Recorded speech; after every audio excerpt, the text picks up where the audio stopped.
الحمد للہ رب العالمین والصلاة والسلام علی رسولہ الکریم وعلی آلہ وصحبہ اجمعین ومن تبعہم بإحسان الی یوم الدین اما بعد۔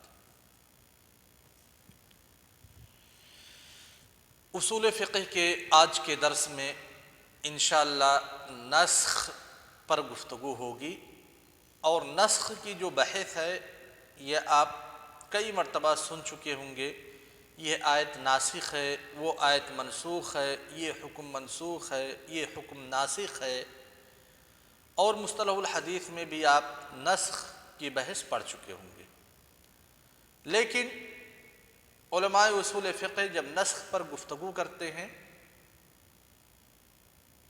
تو وہ اپنے فن کے اعتبار سے گفتگو کرتے ہیں۔ محدثین نے نسخ کا جو طریقہ اپنایا ہے وہ طریقہ علماء اصول کے یہاں قطعا نہیں ہوتا۔ علماء اصول جب نسخ پر گفتگو کرتے ہیں تو سب سے پہلے حکم کو دیکھتے ہیں، کون سے احکام ایسے ہیں جو منسوخ کیے جا سکتے ہیں، کیا ہر ایک حکم کو منسوخ کیا جا سکتا ہے کہ نہیں، یا احکام کے بعض ایسے اقسام ہیں جن کو کبھی بھی منسوخ نہیں کیا جا سکتا۔ یہ پہلا زاویہ۔ دوسرا زاویہ، ناسخ اور منسوخ، کون سے ادلہ منسوخ ہو سکتے ہیں اور کون سے ادلہ ناسخ ہو سکتے ہیں، کس دلیل میں صلاحیت ہے کہ وہ کسی حکم کو یا کسی لفظ کو منسوخ کر دے۔ کیا صرف قرآن سے نسخ کا ثبوت ممکن ہے، یعنی قرآنی آیت ہی کسی چیز کو ناسخ منسوخ کر سکتی ہے، یا پھر حدیث بھی کسی چیز کو منسوخ کر سکتا ہے، یا اجماع کے ذریعہ سے بھی کسی چیز کو منسوخ کیا جا سکتا ہے، یا قیاس کے ذریعہ سے کسی چیز کو منسوخ کیا جا سکتا ہے؟ تو دلیل ایک ناحیہ ہو گیا، دوسرا ناحیہ حکم کا ہے، اور تیسرا ناحیہ ہے بذات خود وہ لفظ جو منسوخ ہو رہا ہے یا اس لفظ سے جو حکم صادر ہو رہا ہے اس پہ گفتگو کرتے۔ یہ تین نواحی ہیں گفتگو کرنے کے۔ کبھی کبھار ایسا بھی ہو سکتا ہے کہ لفظ کو منسوخ کر دیا گیا ہو اور حکم باقی رہے، یعنی لفظ شریعت کے اندر موجود نہیں ہے، نہ قرآن کے اندر نہ حدیث کے اندر، لیکن اس لفظ کا جو حکم ہے وہ اس حکم کو شریعت نے باقی رکھا ہے۔ کبھی کبھار ایسا بھی ہوتا ہے کہ حکم منسوخ ہے لیکن لفظ موجود ہے۔ یہ انشاءاللہ ہم پڑھیں گے نسخ کی بحث میں۔ تو نسخ کی حقیقت کیا ہے علماء اصول کے نزدیک؟ کس کو نسخ کہتے ہیں، کس کو ناسخ کہتے ہیں، کس کو منسوخ کہتے ہیں؟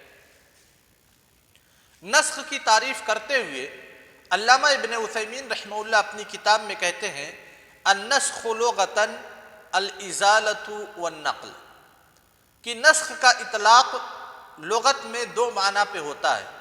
ایک ہے ازالہ، کسی چیز کو زائل کرنا، کسی چیز کو ختم کرنا، اور دوسرا ہے النقل، کسی چیز کو منتقل کرنا۔ دو معنی کے لیے استعمال ہوتا ہے۔ اب یہ الگ مسئلہ ہے کہ نسخ ان دونوں معانی کے لیے مشترک لفظ میں سے ہے یا پھر ایک معنی کے لیے حقیقی استعمال ہے اور دوسرے معنی پر مجازاً محمول کیا جاتا ہے۔ اس پہ گفتگو نہیں کریں گے کیونکہ آپ لوگوں کی پہنچ سے باہر ہے۔ اتنا جان لیجئے کہ نسخ کا لغت میں دو معنوں پہ اطلاق ہوتا ہے۔ ایک ہے ازالہ کرنا یعنی زائل کرنا، کسی چیز کو ختم کرنا، اور دوسرا ہے کسی چیز کو منتقل کرنا۔ اصطلاحی تعریف کرتے ہوئے کہتے ہیں رفع حکم دلیل شرعی او لفظی بدلیل من الکتاب والسنہ۔ رفع حکم دلیل شرعی، کسی شرعی دلیل کے حکم کو ختم کرنا یا زائل کرنا، کسی شرعی دلیل کے حکم کو ختم کرنا، او لفظی یا لفظ کو ختم کرنا، کسی شرعی دلیل کے حکم یا کسی شرعی دلیل کے لفظ کو ختم کرنا، بدلیل من الکتاب والسنہ، کسی ایسی دلیل کے ذریعہ سے جس کا عروج قرآن میں ہوا ہے یا سنت میں ہوا ہے، یعنی کسی شرعی دلیل کے حکم یا اس کے لفظ کو کتاب و سنت کی دلیل کے ساتھ ختم کرنا، زائل کرنے کا نام نسخ ہے۔ یہ تعریف کی علامہ ابن عثیمین رحمہ اللہ نے۔ اس تعریف سے ہمیں کیا پتہ چلتا ہے؟ کہا شرعی دلیل کے حکم کو ختم کرنا۔ یہاں جو نسخ کی اقسام ہیں ان میں ایک قسم ہے کہ کبھی کبھی حکم صرف منسوخ ہوتا ہے۔ اس کے بعد کہا او لفظی یا لفظ کو ختم کرنا، یعنی کبھی کبھی ایسا بھی ہوتا ہے کہ لفظ صرف منسوخ ہوگا اور اس کا حکم باقی رہے گا۔ کہا دلیل شرعی، لہذا جو چیز بھی منسوخ ہوتی ہے وہ شرعی دلیل ہوگی، کوئی عقلی دلیل نہیں ہوگی، استحسان نہیں ہوگا، استصحاب نہیں ہوگا، براءہ اصلیہ نہیں ہوگا، کوئی وہ شرعی دلیل ہوگی یعنی جس کا تذکرہ کتاب و سنت میں وارد ہے۔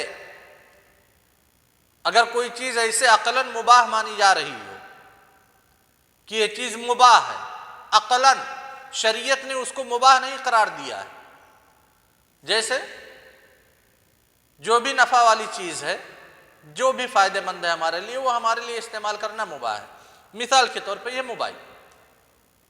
موبائل کا استعمال ہمارے لیے مباح ہے عقلاً، کیونکہ یہ فائدے کی چیز ہے۔ شریعت میں کوئی نص وارد نہیں ہے کہ اس کا استعمال آپ کے لیے مباح ہے یا حرام ہے، کوئی نص وارد نہیں ہے۔ اچھا، اب کوئی شریعت میں نص آ جائے کہ موبائل کا استعمال کرنا حرام ہے، مثال مان لیتے ہیں، حالانکہ ایسا ممکن نہیں ہے کیونکہ جو نص کا مرحلہ ہے، شریعت کا مرحلہ ہے، وہ نبی صلی اللہ علیہ وسلم کے بعد ختم ہو گیا۔ مثال لے لیتے ہیں کہ کوئی نص شرعی آ جائے جو کہہ دے موبائل کا استعمال حرام ہے، تو جو ہم پہلے موبائل کے استعمال کو مباح سمجھ رہے تھے، اب تو اس کا حکم چینج ہو گیا، کہہ دیا گیا حرام ہے۔ تو کیا یہ شریعت کا جو نص وارد ہوا ہے جو کہہ رہا ہے حرام ہے، یہ ناسخ ہوگا اور موبائل کا استعمال جو ہم مباح سمجھ رہے تھے یہ منسوخ کہلائے گا کہ نہیں؟ نہیں کہلائے گا۔ کیوں؟ کیونکہ موبائل کا استعمال ہمارے لیے مباح ہے، اس کی اباحت پر کوئی شرعی دلیل موجود نہیں تھی، صرف ہم نے اپنے عقل کا استعمال کیا تھا اور عقل سے لگ رہا تھا کہ یہ چیز ہمارے فائدے کے لیے۔ تو جو چیز اباحہ عقلیہ ہوگی، یعنی عقل سے جس کی اباحت ثابت ہوگی، جب اس حکم میں تغیر پیدا کیا جائے گا، ختم کیا جائے گا، اس حکم کو زائل کیا جائے گا جس بھی دلیل کے ذریعہ سے، تو اس دلیل کو ناسخ نہیں کہہ سکتے، اور جو دلیل جو اباحت عقل سے ثابت تھی جب وہ ختم ہو جائے گی تو اس کو منسوخ نہیں کہا جا سکتا۔ اسی لیے کہا دلیل شرعی، شرعی دلیل کے حکم، یعنی جس کو بھی ہم منسوخ کر رہے ہیں ضروری ہے کہ وہ شرعی دلیل ہو۔ کیسے ہم منسوخ کریں گے؟ ناسخ کیا ہوگا؟ بدلیل من الکتاب والسنہ، یا تو قرآن کی کوئی آیت ناسخ ہوگی یا تو کوئی حدیث ناسخ ہوگا۔ اس کے علاوہ علامہ ابن عثیمین رحمہ اللہ کے اس قول کے مطابق نہ تو قرآن و سنت کے علاوہ جتنے بھی ادلہ ہیں کسی بھی دلیل میں ناسخ بننے کی صلاحیت موجود نہیں ہے۔ کون کون سے ادلہ ہیں قرآن و سنت کے علاوہ؟ اجماع ہے، قیاس ہے، استصحاب ہے، استحسان ہے، سد الذرائع ہے، فتح الذرائع ہے، شرع من قبلنا ہے، قول الصحابی ہے۔ یہ سارے ادلہ بہت سارے ادلہ ہیں. یہ سارے ادلہ ان کے اندر صلاحیت نہیں ہے کہ یہ کسی حکم کے لیے ناسخ بن جائیں. کیوں؟ کیونکہ جو چیز منسوخ ہوگی وہ بھی شرعی دلیل ہوگی اور جو چیز ناسخ ہوگی وہ بھی شرعی دلیل ہوگی. اجماع کب واقع ہوگا؟ سب سے پہلے معلوم کر لیتے ہیں شرعی دلیل کس کو کہتے ہیں؟ جو قرآن میں وارد ہو یا پھر سنت میں وارد ہو. قرآن میں وارد ہو یا سنت میں وارد ہو. قرآن اور سنت میں کب وارد ہو سکتی ہے دلیل؟ اللہ کے رسول صلی اللہ علیہ وسلم کی زندگی میں. اجماع کا انعقاد اللہ کے رسول صلی اللہ علیہ وسلم کی زندگی میں ممکن نہیں ہے. لہذا اجماع کا جو فترہ ہے، قیاس کا جو فترہ ہے، استحسان کا جو فترہ ہے، استصحاب کا جو فترہ ہے، یہ وحی کے زمانے سے الگ ہے. اور جہاں پہ کوئی چیز منسوخ ہوگی وہ بھی وحی کے ذریعہ سے نازل ہوئی ہوگی، اور جو چیز ناسخ ہوگی وہ بھی وحی کے ذریعہ سے نازل ہوئی ہوگی. اس کے بعد دیکھتے ہیں کیا کہتے ہیں. رفع حکم فالمراد بقولنا رفع حکم. تعریف کی شرح کرتے ہوئے کہتے ہیں علامہ ابن عثیمین رحمہ اللہ کہ ہمارے قول رفع حکم، تعریف میں ہم نے کہا رفع حکم دلیل شرعی. رفع حکم سے مراد کیا ہے؟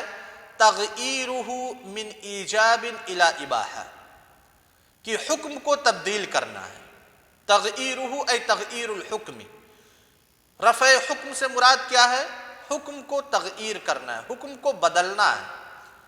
جیسے من ایجاب الی اباحہ، وہ حکم واجب رہا ہو بعد میں اسے مباح کر دیا گیا ہو، او من اباحہ الی تحریم مثلا، یا وہ حکم مباح رہا ہو بعد میں اسے حرام کر دیا گیا ہو.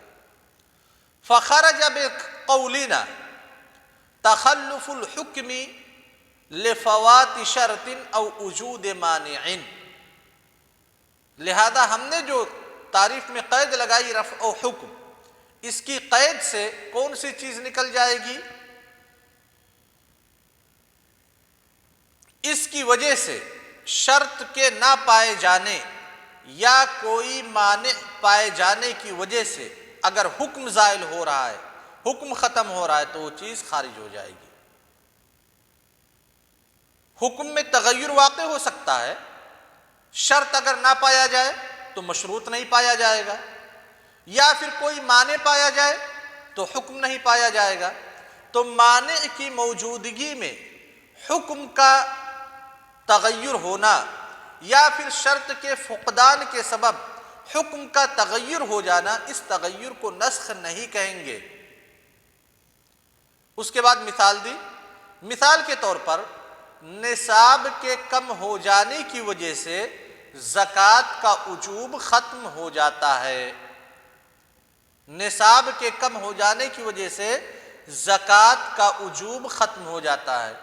زکوٰۃ کے وجوب کے لیے نصاب شرط ہے. نصاب جو شرط ہے اگر وہ مفقود ہو جائے، یعنی کوئی آدمی صاحب نصاب نہ ہو، تو کیا اس کے اوپر زکوٰۃ واجب ہے؟ زکوٰۃ واجب نہیں ہے. لہذا زکوٰۃ کا اصل حکم کیا ہے؟ زکوٰۃ واجب ہے. لیکن کسی ایک آدمی کے اندر یہ شرط مفقود ہے کہ نصاب نہیں پایا جاتا، تو اس آدمی کے حق میں زکوٰۃ واجب نہیں ہے. تو جو تغیر واقع ہوا زکوٰۃ کے حکم میں فلاں شخص کے بارے میں جو صاحب نصاب نہیں ہے، تو اس تغیر کو نسخ نہیں کہا جا سکتا. سمجھ گئے نا؟ ایسے ہی ایک حکم ہے مثال کے طور پہ نماز کا حکم کیا ہے؟ یہ واجب. مانع پایا جائے تو نماز ایسے شخص کے اوپر واجب نہیں ہے. مانع جیسے عورتوں کے لیے حیض، حالت حیض یہ نماز کے لیے مانع ہے، رکاوٹ ہے. حیض کی حالت میں کوئی عورت نماز نہیں پڑھ سکتی، تو نماز کا اصل حکم واجب ہے، عورت کے اوپر بھی نماز واجب ہے. لیکن حالت حیض میں اس صلاۃ کے نماز کے حکم میں تغیر واقع ہو گیا مانع کی وجہ سے، حیض کی وجہ سے، لہذا وہ نماز عورت کے اوپر فرض اب نہیں ہے. تو اس کو کیا کہتے ہیں؟ تو اس کو نسخ نہیں کہا جا سکتا۔ اس کے بعد آگے بڑھتے ہیں، کہتے ہیں والمراد بقولنا او لفظه، کہ جو تعریف میں انہوں نے کہا ہے رفع حکم دلیل شرعی او لفظه، کہ کسی لفظ کو ختم کر دینا، لفظ سے مراد دلیل شرعی ہے۔ پھر اس کے بعد کہتے ہیں لأن النسخ اما ان يكون للحکم دون اللفظ، کیوں یہ قید لگائی گئی؟ کیونکہ نسخ کبھی کبھار واقع ہوگا صرف حکم میں، یعنی حکم منسوخ ہوگا، لفظ کے اوپر کوئی اثر نہیں پڑے گا، لفظ باقی رہے گا، اور کبھی کبھی لفظ منسوخ ہوگا، حکم باقی رہے گا، اور کبھی کبھی دونوں منسوخ ہو جائیں گے۔ تو لفظ ہی میں اس چیز کی طرف اشارہ ہے۔ اس کے بعد کہتے ہیں وَخَرَجَ بِقَوْلِنَا بِدَلِيلٍ مِّنَ الْكِتَابِ وَالسُّنَّةِ، جو تعریف میں کہا ہے رفع حکم دلیل شرعی او لفظه بدلیل من الکتاب والسنہ، بدلیل من الکتاب والسنہ یعنی کتاب و سنت کی دلیل ہی ناسخ ہو سکتی ہے، اس کی قید سے جو دوسرے ادلہ ہیں وہ باہر نکل جائیں گے، جیسے اجماع اور قیاس۔ اجماع اور قیاس کسی چیز کے لیے ناسخ نہیں بن سکتے۔ تو یہ نسخ کی تعریف تھی اور اس کی شرح تھی۔ یہیں پہ بات کو ختم کرتے ہیں، کل انشاءاللہ گفتگو ہوگی کہ نسخ عقلی طور پہ اور شرعی طور پہ جائز ہے یا جائز نہیں ہے، اور جن لوگوں نے عدم جواز کا فتویٰ دیا ہے کہ نسخ، یا جن لوگوں نے نسخ کا انکار کیا ہے ان کا شبہہ کیا ہے۔ السلام علیکم ورحمۃ اللہ وبرکاتہ۔